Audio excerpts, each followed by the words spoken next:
Welcome to new session. তোমরা যারা এবছর মাধ্যমিক পরীক্ষা দিয়েছো, তোমাদের জন্য আজকে মাধ্যমিকের পরে তোমরা সায়েন্স নিয়ে পড়বে নাকি আর্টস নিয়ে পড়বে, কমার্স না ভোকেশনাল, কি নিয়ে পড়লে তোমাদের সুবিধা হবে, তোমাদের রেজাল্টের উপর নির্ভর করে এবং তোমার পছন্দের উপর নির্ভর করে কোন সাবজেক্ট মানে কোন সাবজেক্টগুলো তুমি নিলে পরবর্তীকালে তুমি যদি ভাবো যে আমি সায়েন্স নিয়ে পড়বো, তো সায়েন্সের কি কি দিক রয়েছে, পরবর্তীকালে কোন পথে যেতে পারবে, আর্টসে পড়লে তোমাদের কি সুযোগ সুবিধা কম বা সুযোগ সুবিধাগুলো কি কি রয়েছে, কোন কোন স্ট্রিমে যেতে পারবে, কোন কোন জায়গাগুলো তুমি অ্যাপ্লাই করতে পারবে, বা তোমাদের পরবর্তী ভবিষ্যতের জন্য কোন জায়গাগুলো সব থেকে বেশি গুরুত্বপূর্ণ।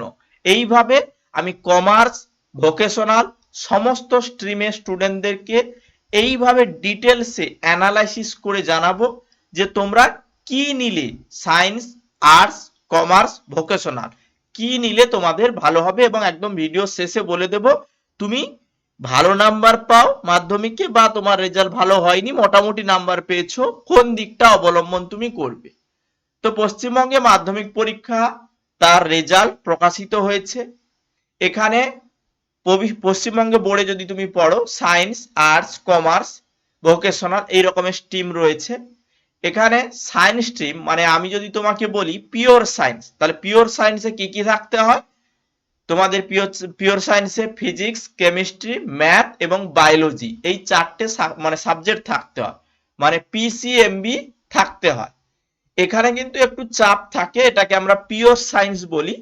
এবারে এই পিওর সায়েন্স নেওয়ার থেকে তুমি যদি ভাবো যে তুমি পরবর্তীকালে ইঞ্জিনিয়ারিং নিয়ে পড়বে, টেকনিক্যাল ফিল্ডে যাবে, তখন কিন্তু তোমাকে বায়োলজি পার্টটা বাদ দিলেও চলবে। অর্থাৎ তুমি এইচএস যদি সায়েন্স নাও, সেখানে ফিজিক্স, কেমিস্ট্রি এবং ম্যাথমেটিক্স নিলে পরবর্তীকালে ইঞ্জিনিয়ারিং, টেকনিক্যাল ফিল্ডে পরবর্তীকালে যেতে পারবে। আর যারা ফিজিক্স, কেমিস্ট্রি, বায়োলজি নেবে তারা মেডিকেল, ফার্মাসি, তারপরে হচ্ছে বিএসসি নার্সিং ছেলে এবং মেয়ে এই দিকে বা এই লাইনে যেতে পারবে। এবার যারা মানে হচ্ছে সায়েন্স নেবে তোমাদেরকে আমি একটাই কথা বলবো, যদি সায়েন্স নিতে তুমি ইচ্ছুক হও, তোমার যদি সায়েন্সের সাবজেক্টগুলো পড়তে ভালো লাগে, তোমাদেরকে আমি একটাই কথা বলছি, এই চারটে সাবজেক্টই রেখে দেবে, একটি সাবজেক্ট 4 সাবজেক্ট থেকে যাবে আর বাকি তিনটে সাবজেক্ট তোমার থেকে যাবে। তাহলে তুমি প্রতিটি জায়গায় মানে প্রতিটি কম্পিটিটিভ লাইনে তুমি কিন্তু বসতে পারবে এবং প্রতিটি কম্পিটিটিভ জায়গায় তোমার কিন্তু সুযোগগুলো আসবে। কারণ তোমার এখন মনে হচ্ছে যে তুমি ইঞ্জিনিয়ারিং লাইনে যাবে, কিন্তু পরবর্তীকালে তোমার মুড মানে হচ্ছে 2 বছর পরে মুড ঘুরে গেল, তখন ইচ্ছে হবে যে আমি মেডিকেল লাইনে যাই, তখন তোমার কি থাকলো না, বায়োলজি থাকলো না, প্রবলেম হতে পারে। এই জন্য আমি বলবো যারা সায়েন্স নেবে তো চারটে সাবজেক্টই রাখার চেষ্টা করো, তাছাড়া তো বাংলা, ইংরেজি রয়েছে, তো এগুলো তোমরা পাবে। এবারে যারা সায়েন্স নেবে তাদেরকে আমি একটাই কথা বলবো, এখন থেকেই প্রস্তুতি নেওয়া শুরু করো, পড়াশোনা অলরেডি স্টুডেন্টরা করছে, তারা কিন্তু প্রস্তুতি নেওয়া শুরু করেছে, তার সঙ্গে বাংলা ইংরেজিটাকেও পড়তে হবে। আমাদের ইউটিউব চ্যানেলে প্রতিটি সাবজেক্ট অনুযায়ী আমরা ক্লাস প্রোভাইড করি। তুমি যদি আমাদের সঙ্গে যুক্ত হতে চাও, হোয়াটসঅ্যাপ গ্রুপ দেওয়া রয়েছে, হোয়াটসঅ্যাপ গ্রুপের লিঙ্ক কমেন্ট বক্সে পিন করা আছে, তুমি ওখানে কমেন্ট বক্সের লিঙ্ক দেখে হোয়াটসঅ্যাপ গ্রুপে জয়েন করবে, তাহলে তুমি সায়েন্সের যে সাবজেক্টগুলো সেই সাবজেক্টের ক্লাসগুলো তুমি পাবে। ঠিক আছে, আমরা লার্ন মাইল অ্যাপে পড়াই, ওই জায়গায় তোমরা ক্লাসগুলো পাবে। এবারে আসি সায়েন্সের ক্যারিয়ার অপশনগুলো কি কি রয়েছে। তো আমি তোমাকে প্রথমেই বললাম যে সবগুলো সাবজেক্ট রাখলে কি কি সুবিধা হবে। তো এখানে ইঞ্জিনিয়ারিং ফিল্ড রয়েছে, বিটেক, মেডিকেল লাইনেও তুমি যেতে পারবে, MBBS, BDS, pharmacy, data science, space technology এই জায়গাগুলো যেতে পারবে। বা প্রফেশনাল বিভিন্ন কোর্স রয়েছে, জেই, নিট, ডাব্লিউবি জেই, তারপরে হচ্ছে এনইএসটি, আইআইএসিআর এই সকল এন্ট্রান্স এক্সামে বসতে পারবে এবং পরবর্তীকালে কোয়ালিফিকেশন করলে, ভালো রেজাল্ট করলে ভালো জায়গায় সুযোগ পাবে।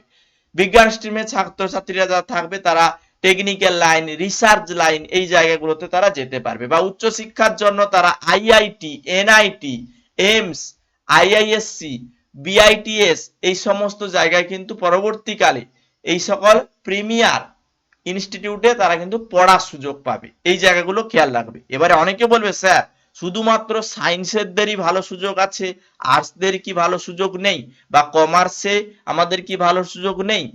সমস্ত তথ্য আমি শেয়ার করছি।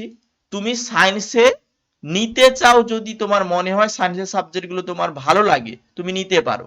এবারে বর্তমান সময়ে দাঁড়িয়ে যদি বলো আমি স্যার টিউশন পাচ্ছি না, আমি স্যার ভালো গাইড পাচ্ছি না, এটা কিন্তু ভুল ধারণা। কারণ বর্তমানে সোশ্যাল মিডিয়া সহ মানে তুমি গুগল সার্চ করেও তুমি ভালো জায়গায় ভালো কিছু কম খরচে, অ্যাফোর্ডেবল খরচে কিন্তু তুমি পড়তে পারবে। শুধুমাত্র গৃহশিক্ষক নিয়ে পড়তে হবে এমনটা কিন্তু নয়। অনলাইনেও কিন্তু ভালো ভালো কোচিং রয়েছে, কম খরচে পড়া যায়। আমরাও কোচিং পড়াই, কম খরচে কিন্তু তোমরা পড়তে পারো। এটা একটা দিক। পরবর্তীকালে তোমাদের যদি বলি যে স্যার চাপের মাথায় আপনাদের কথা শুনে সায়েন্স নিয়ে নিয়েছি, পরবর্তীকালে সায়েন্স টানতে পারছি না। দেখো, সায়েন্স নিয়েছো বলে যে সায়েন্স স্ট্রিমেই থেকে যেতে হবে এটা কিন্তু ঠিক নয়। তুমি পরবর্তীকালে সায়েন্স থেকে আর্টস বা কমার্স অন্য জায়গায় চেঞ্জ করতে পারবে, এখনো সুযোগ রয়েছে। তুমি 2-3 মাস ট্রাই করে দেখো, তুমি চাপ নিতে পারছো কিনা, পড়তে পারছো কিনা, বুঝতে পারছো কিনা, সেটা দেখো। তুমি চেষ্টা করলে না সরাসরি বলবে যে আমি পারছি না, এই জায়গাগুলো যেন না হয়। এটা একটা দিক, জাস্ট একটু মোটিভেশন করার জন্য আমি কথাগুলো বলছি। এগুলো কিন্তু মাথায় রেখো, কারণ তোমাদের বয়স কম, এই মুহূর্তে তোমাদের এই জায়গাগুলো জেনে রাখার প্রয়োজন রয়েছে। এবং যে সকল গার্জেনরা এই ধরনের ভিডিও দেখবেন তাদেরকে একটাই কথা বলবো, স্টুডেন্টের উপরে চাপ মানে চাপিয়ে দেবেন না। স্টুডেন্টের উপরে চাপ দেওয়া বা চাপিয়ে দেওয়া কিন্তু ঠিক নয়। তাদের যদি মনে হয় যে তারা আর্টসে পড়বে বা তারা সায়েন্সে পড়বে, সেই দিকটা বিবেচনা করে তাদেরকে বোঝান যে এই জায়গায় স্যার বলেছে এই দিকে তুমি পরবর্তীকালে যেতে পারবে, বা পরবর্তীকালে এই সুযোগ রয়েছে, তুমি এইভাবে হাঁটতে পারো। ঠিক আছে, এটা একটা দিক গেল। তারপরে আমরা একটু কমার্সের দিক যাব। অনেক স্টুডেন্ট কমার্সটাকে অ্যাভয়েড করে, কিন্তু বর্তমান সমাজে বা বর্তমান সোশ্যাল মিডিয়া এতটাই উন্নত হয়েছে, বর্তমানে ইকোনমিক্স লাইনটা কিন্তু অনেকটাই গুরুত্বপূর্ণ হয়েছে। কারণ তোমরা MBA line, BBA line, BCom line, এই জায়গাগুলো তুমি অনেকেই জানবে। ফাইন্যান্স, মার্কেটিং, এই জায়গাগুলো ভালো কিছু করতে হলে কমার্স নিয়ে পড়তে হবে। বর্তমানে অ্যাকাউন্টেন্সি, বিজনেস, স্ট্র্যাটেজি, ইকোনমিক্স, বা হচ্ছে তোমাকে যদি বলা হয় স্ট্যাটিক্স, এই জায়গাগুলোতে আসতে হলে কমার্স নিয়ে পড়তে হবে। আর কমার্স নিয়ে পড়লে তোমাদেরকে কিন্তু কিছু কিছু জায়গায়, যেমন তোমাদেরকে এসএসসি সিজিএল, আরবিআই গ্রেড, বা বিভিন্ন ব্যাংকের চাকরিগুলো তোমরা কিন্তু পাবে কমার্সে পড়লে। এবারে কমার্সের সিলেবাস খুব কঠিন নয়, একটু লজিক্যালি বিষয়গুলো তোমাকে বুঝতে হবে। এবার যে সকল স্কুলে কমার্স রয়েছে, তোমরা কিন্তু স্কুলে যোগাযোগ করে কমার্সের সাবজেক্টগুলো বা কমার্সের ক্লাস দু একটা তুমি দেখতে পারো, বা তুমি ইউটিউবে সার্চ করেও কমার্সের যে ক্লাসগুলো রয়েছে, ক্লাস 11-12 এর কিছু ক্লাস দেখে তোমরা কিন্তু বুঝতে পারবে যে অ্যাকচুয়ালি কমার্সের কি কি বিষয় রয়েছে। ঠিক আছে, এটা একটা দিক। তারপরে তোমাদেরকে যদি বলা হয় আর্টসের দিক, বর্তমানে সায়েন্সের যেমন অনেকগুলো দিক রয়েছে, আর্টসেরও অনেক দিক রয়েছে। আর্টসের বাঁধা ধরা কোনো নির্দিষ্ট এই জায়গায় আটকে যাবে এমনটা নয়, অনেক দিক রয়েছে। বর্তমানে ইউপিএসসি, ডাব্লিউবিসিএস তোমরা সবাই কম বেশি নাম শুনেছো। বেশিরভাগ দেখা গেছে আর্টসের স্টুডেন্টরাই এখানে রয়েছে। বিএ, এমএ, বিএড করেও তোমরা বর্তমানে টিচিং লাইনগুলোতে যেতে পারবে, সেটা সরকারি বেসরকারি এই জায়গাগুলো। যদিও টিচিং লাইনে বর্তমানে সমস্যা রয়েছে, কিন্তু পরবর্তীকালে বা পরবর্তী জেনারেশন তোমরা যখন এইগুলোতে পাস করে চলে আসবে, দেখো তোমরা এখন ক্লাস 10-এ পাস করেছো, মাধ্যমিক দিয়েছো, 11-12 2 বছর, তারপরে কলেজে পড়বে 3 বছর, তারপরে তোমাদের যখন সিচুয়েশন আসবে তখন কিন্তু বর্তমান যে সিচুয়েশন সেটা কিন্তু পরিবর্তন হবে। তাছাড়া তুমি আর্টসে পড়লে ইতিহাস, রাজনীতি, সমাজবিজ্ঞান, দর্শন, মনোবিজ্ঞান, তাছাড়া বাংলা ইংরেজি তো রয়েছে, এই সকল জায়গাগুলো যেমন জানবে।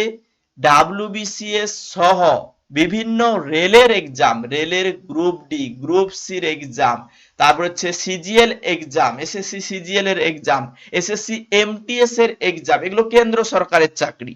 এগুলো কিন্তু প্রত্যেক বছরই হয়, এবং প্রত্যেক বছর স্টুডেন্টরা কিন্তু ভালো রেজাল্ট এই আর্টসের দিক থেকেই যায়, এটা তোমরা জানো। বা যারা মানে আর্মির লাইনে যেতে চাইছো, তোমরা কিন্তু উচ্চ মাধ্যমিকের পরে আর্টস থেকে আর্মির লাইনেও যেতে পারো। সেখানে কিন্তু কোনো মানে যে আর্টস বা সায়েন্স এরকম আলাদা করে পার্ট নেই। কারণ এসএসসি জিডির ক্ষেত্রে আমরা দেখেছি যে শুধুমাত্র আর্টসের স্টুডেন্টরাও যায়, সায়েন্সের স্টুডেন্টরাও যায়, বেশিরভাগ ক্ষেত্রে আর্টসের স্টুডেন্টরাও এই জায়গায় বেশি কোয়ালিফাই করে।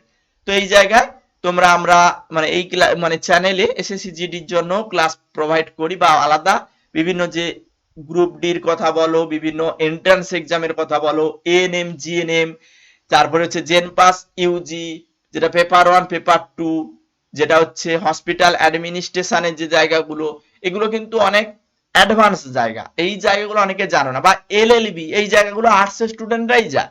তো আর্টসের স্টুডেন্ট বা আর্টসে পড়লে যে সুযোগ পাবে না বা চাকরির সুযোগ নেই, এই জায়গাগুলো কিন্তু নয়। তাছাড়া বর্তমানে তুমি আর্টসে পড়ো, সায়েন্সে পড়ো, কমার্স পড়ো, তোমার যদি ঠিকঠাক মাইন্ড থাকে, ঠিকঠাক তোমার মনে হয় ভবিষ্যতে কিছু করতে পারবে, এই মোটিভেট নিয়ে তুমি যদি চলো, বর্তমানে কিন্তু অনেক কিছু করা যায়। ঠিক আছে, শুধুমাত্র সরকারি চাকরি করতে হবে, চাকরি পেয়ে যাব এমনটা নয়।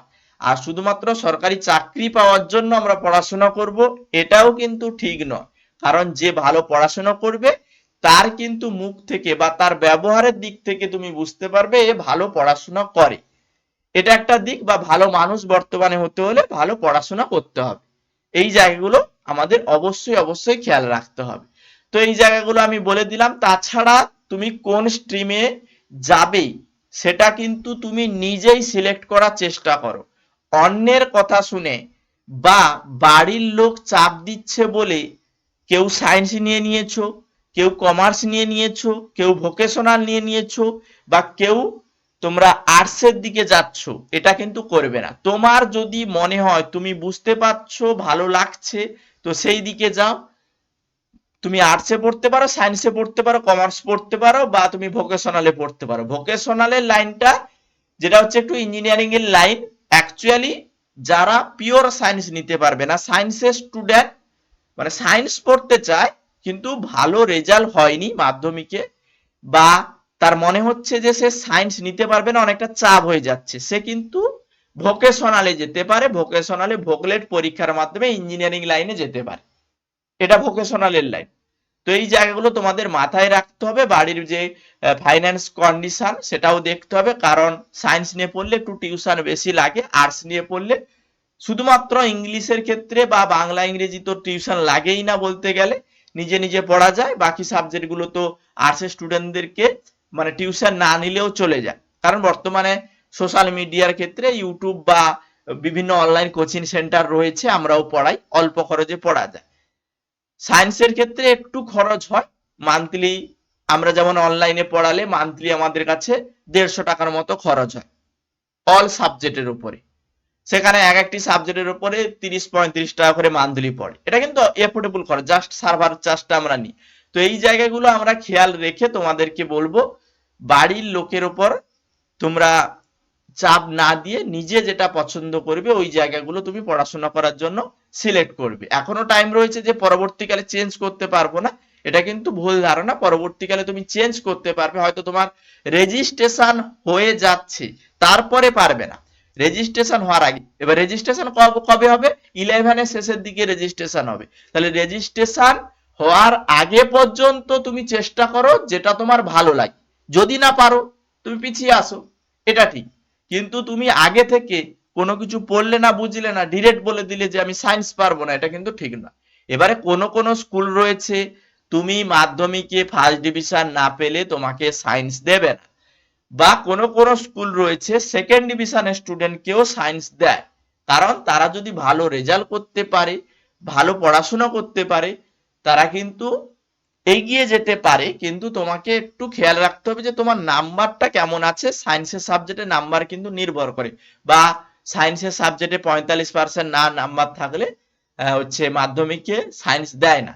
তো এই জায়গাগুলো মাথায় রাখো। শুধুমাত্র এটা নিয়ে পড়বো ওটা নিয়ে পড়বো ভাবলে হবে না, নিজেকে সঠিকভাবে এখন থেকেই মোটিভেট করতে হবে এবং ভালো মানুষ হতে হবে, ভালোভাবে পড়াশোনাটা চালিয়ে যেতে হবে। ওকে, থ্যাংক ইউ। ভালো লাগলে লাইক করবে এবং এগুলো বন্ধুদের সঙ্গে শেয়ার করবে, এবং কি জানতে চাইছো পরবর্তীকালে কমেন্ট সেকশনে জানাও যে আমরা মাধ্যমিকের পরে এই বিষয়গুলো জানতে চাই, একটু ডিটেলসে বলবেন। তো সেই সকল তথ্য আমি শেয়ার করব। আজকে সেশন এই পর্যন্ত।